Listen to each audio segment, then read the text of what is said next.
Ondas del Misterio presenta.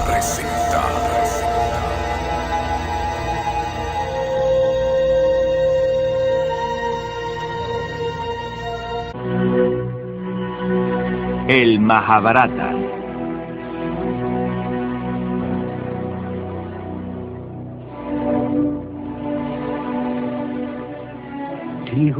Aquel que piensa que puede matar y aquel que piensa que puede ser matado se equivoca. El deseo enturbia la sabiduría. Es el eterno enemigo del sabio. Ningún arma puede perforar la vida que hay en ti. Ningún fuego puede quemarla.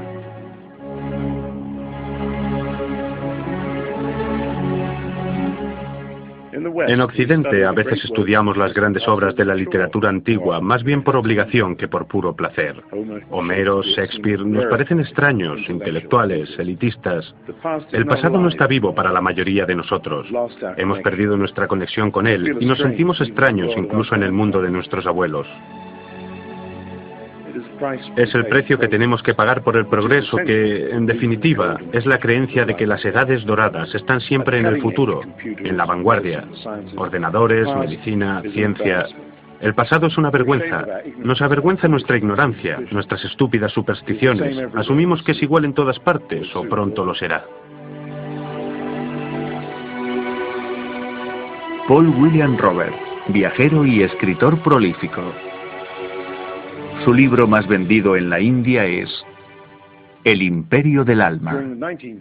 El imperialismo del siglo XIX era muy diferente al de la actualidad, que se manifiesta en forma de multinacionales y bancos que actúan invisiblemente, y Hollywood que hace el resto. No interfiere directamente, pero no por ello es mucho más benigno que el antiguo. Al ocupar físicamente a las naciones, nos convertíamos en saqueadores. Por lo menos éramos más directos y honestos con nuestros objetivos en el tercer mundo, pero también mucho más brutales, ya que éramos más visibles y por tanto más vulnerables. Pero las generaciones siguientes que ocuparon y vivieron en las tierras que sus antepasados habían conquistado, por lo menos llegaron a entender, a apreciar e incluso a amar las culturas en las que vivieron. Y esto es especialmente cierto en la India.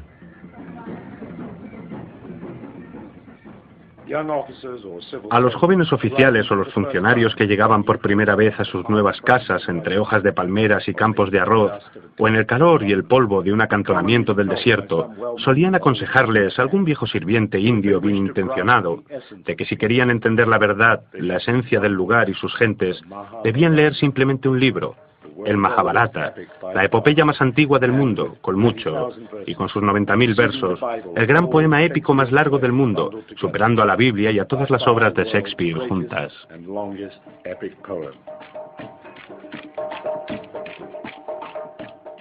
Maha en sánscrito significa gran.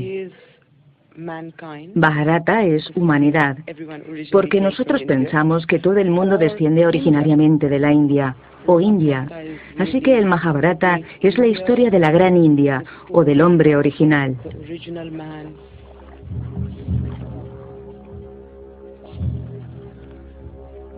La Gran India cuenta la historia de dos grupos de primos. Los 5 hijos del difunto rey Pandu, los Pándavas, y los 100 hijos del hermano de Pandu, el rey ciego Dhritarashtra, los Kauravas. Y de su enfrentamiento y lucha final por la posesión de la tierra. Los Kauravas tuvieron un nacimiento grotesco y diabólico. Los Pándavas, en cambio, fueron engendrados por dioses, y a lo largo de la historia reciben la ayuda de deidades y profetas, incluido Vyasa, el autor del poema. ¿De qué trata tu poema? Trata de ti. ¿De mí? Sí. Es la historia de tu raza, cómo nacieron tus antepasados, cómo maduraron, cómo estalló una gran guerra. Es la historia poética de la humanidad. Y si la escuchas atentamente, al final serás una persona diferente. Duryodhana y todos sus hermanos quieren matarnos. Los dos grupos de primos se crían juntos, pero desde el principio el comportamiento de los Kauravas hacia los Pándavas es feroz. Cuando cumplen 18 o 20 años, la rivalidad se intensifica y se convierte en una lucha por conseguir la mano de la hermosa princesa Draupadi. Uno de los hermanos Pandavas, Arjuna, logra su mano en una lucha justa. Pero la madre de ellos, ignorando esto, les dice: compartidla entre los 5. Draupadi se convierte en la esposa de los 5 hermanos Pandava. La desposaremos los 5.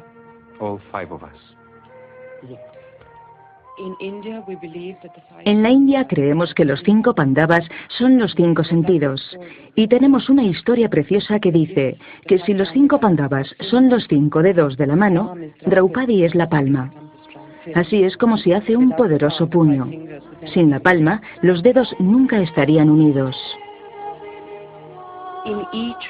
En cada marido vemos una cualidad. El mayor es Yudhishthira, nacido de la rectitud y el conocimiento. El siguiente es Bhima, el hijo del dios del viento y supuestamente el hombre más fuerte del mundo. Después está Arjuna, que es el guerrero perfecto. Le siguen los gemelos Nakula y Sahadeva, las formas más elevadas de conocimiento y sabiduría. Cada uno de ellos es una parte del todo, pero cuando se unen se completa la naturaleza humana. Esa es nuestra visión de los Pandavas y Draupadi.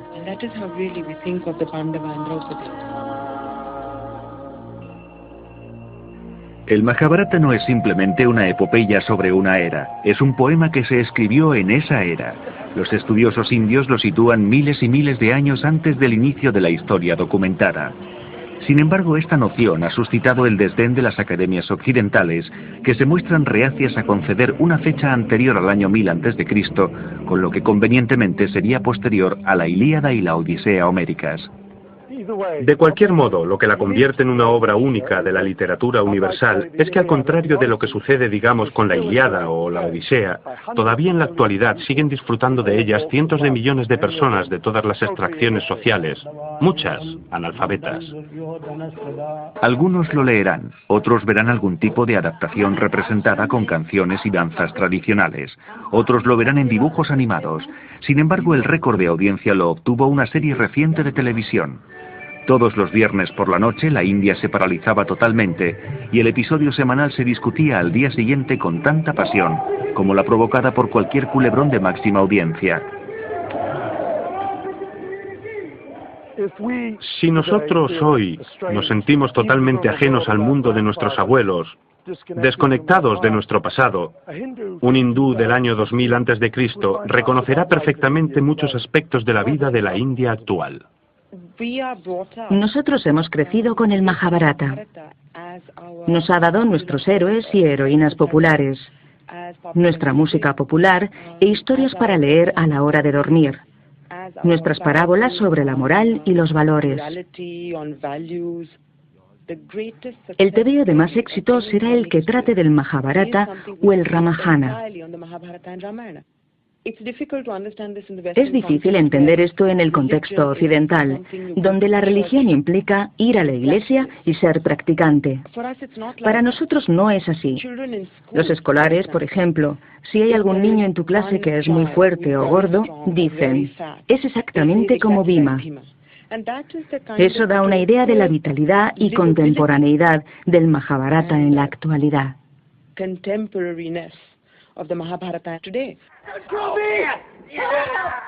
¿Pero un Bhima interpretado por un actor africano? Cuando fuimos a la India vimos muy claramente que no habría nada peor que copiar y hacer una reproducción falsa de lo que haría un indio, hecha por gente que no es india. En consecuencia, el director Peter Brook filmó un Mahabharata con actores de todas partes del mundo, con lo que logró que la epopeya fuera más asequible a todos los públicos. En todas las conversaciones que tuve con Peter, a menudo le preguntaba por qué trabajaba con un grupo internacional.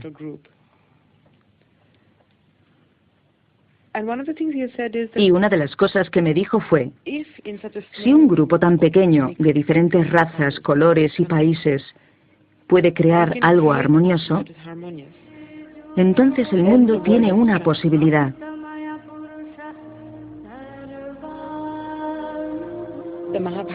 El Mahabharata trasciende todo. Trasciende el tiempo, el color, las razas, el lenguaje. Trata de los mismos temas que han preocupado al hombre a lo largo de milenios. But I want to be discontented, dissatisfied. La malicia de los Kauravas y su cabecilla, Duryodhana, llegan a un punto crítico cuando se aprovechan del hermano mayor de los Pándavas, Yudhishthira, que ahora gobierna sobre el territorio. Yudhishthira es un hombre muy virtuoso, pero tiene una debilidad, el juego. Y se pone a jugar sabiendo que probablemente los dados estén trucados. Día tras día va perdiendo todas sus posesiones. Hasta que finalmente no le queda nada más que su familia.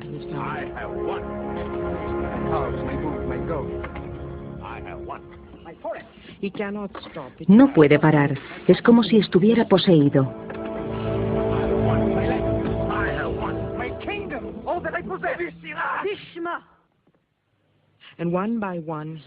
Juega y va perdiendo a sus hermanos uno a uno, y finalmente se pierde a sí mismo. Y Duryodhana, que ha querido a Draupadi desde el principio, le dice: todavía puedes jugarte a Draupadi.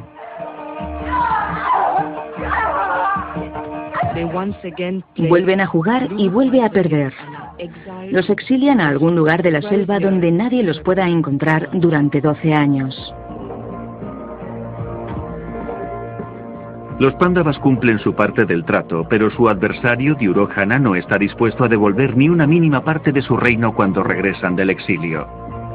Ni siquiera cuando el amigo de los Pándavas, el dios Krishna, intercede por ellos. Yudhishthira, que no quiere ir a la guerra, envía a Krishna a los Kauravas para que les diga: no quiero mi reino, me quedaré con 5 ciudades, o 5 pueblos, o incluso 5 casas, y evitaré la guerra. A lo que Duryodhana replica: no daré 5 pueblos, no daré un pueblo, no daré ni un grano de arena de la tierra. Que una cosa quede clara: tendrás tu gloriosa muerte. Si la tierra clama víctimas, veremos una espléndida masacre.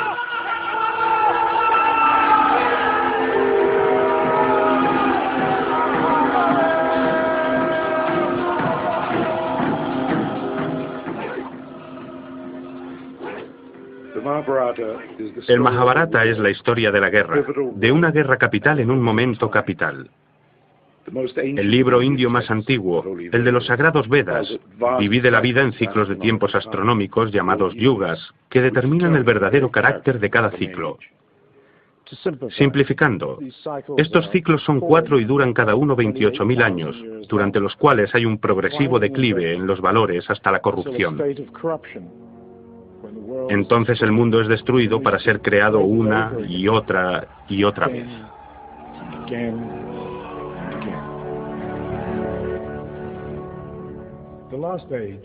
Ahora vivimos en el último ciclo, el Kali Yuga, en el cual las cosas han alcanzado el mayor estado de degeneración y la gente es más malvada.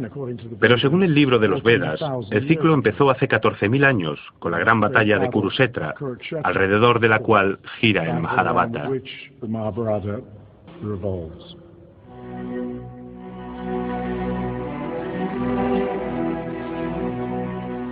¿Existió alguna vez esa era o esa batalla? Si así fue, ¿cuándo y hasta qué punto es descabellado situarla mucho antes de la historia escrita como pretenden los estudiantes brahmanes? Es costumbre ver a los antiguos egipcios como la civilización continua más larga de la historia. Es una visión que hemos heredado de los griegos y los romanos, que en realidad conocían muy poco del mundo que había más allá del Mediterráneo. El primero en aventurarse en ese mundo fue Alejandro Magno, pero algo que encontró allí le hizo desistir de añadir la India a su imperio. En cambio, dio la vuelta con su ejército y volvió hacia Occidente totalmente cambiado. Pero nuestra ignorancia de la enorme antigüedad de la civilización de la India se debe más bien a nuestra tendencia a ver a Europa, nuestro mundo, como el centro de la vida en la Tierra. Esta manera de pensar resultó muy útil durante los días dorados del Imperio. Todavía seguimos pensando que todas las otras civilizaciones son civilizaciones menores.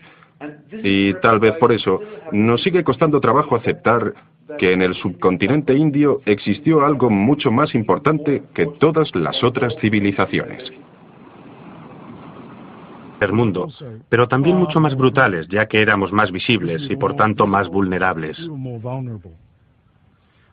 Pero las generaciones siguientes que ocuparon y vivieron en las tierras que sus antepasados habían conquistado, por lo menos llegaron a entender, a apreciar e incluso a amar las culturas en las que vivieron. Y esto es especialmente cierto en la India.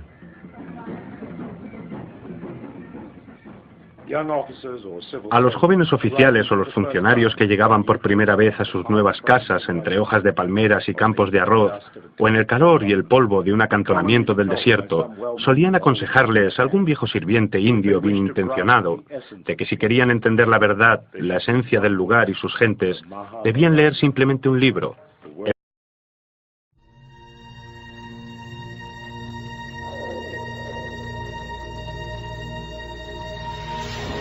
Ondas del Misterio presenta.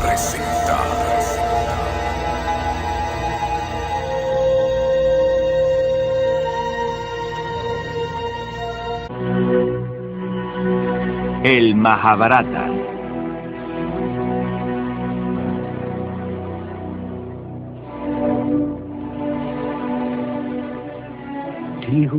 Aquel que piensa que puede matar y aquel que piensa que puede ser matado se equivoca.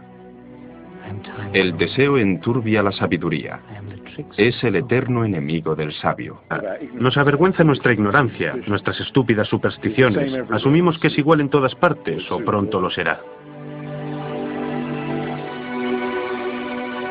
Paul William Roberts, viajero y escritor prolífico. Su libro más vendido en la India es El Imperio del Alma. El imperialismo del siglo XIX era muy diferente al de la actualidad, que se manifiesta en forma de multinacionales y bancos que actúan invisiblemente, y Hollywood que hace el resto. No interfiere directamente, pero no por ello es mucho más benigno que el antiguo. Al ocupar físicamente a las naciones, nos convertíamos en saqueadores. Por lo menos éramos más directos y honestos con nuestros objetivos en el tercer. Ningún arma puede perforar la vida que hay en ti. Ningún fuego puede quemarla.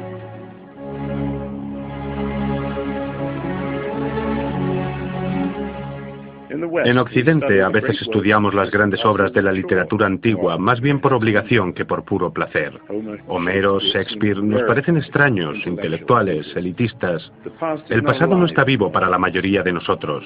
Hemos perdido nuestra conexión con él y nos sentimos extraños incluso en el mundo de nuestros abuelos.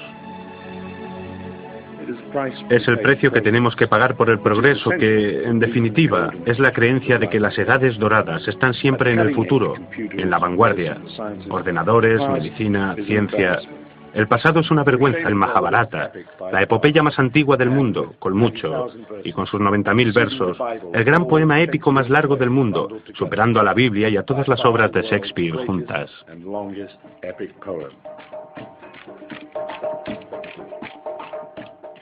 Maha en sánscrito significa gran. Bharata es humanidad, porque nosotros pensamos que todo el mundo desciende originariamente de la India, o India. Así que el Mahabharata es la historia de la gran India, o del hombre original.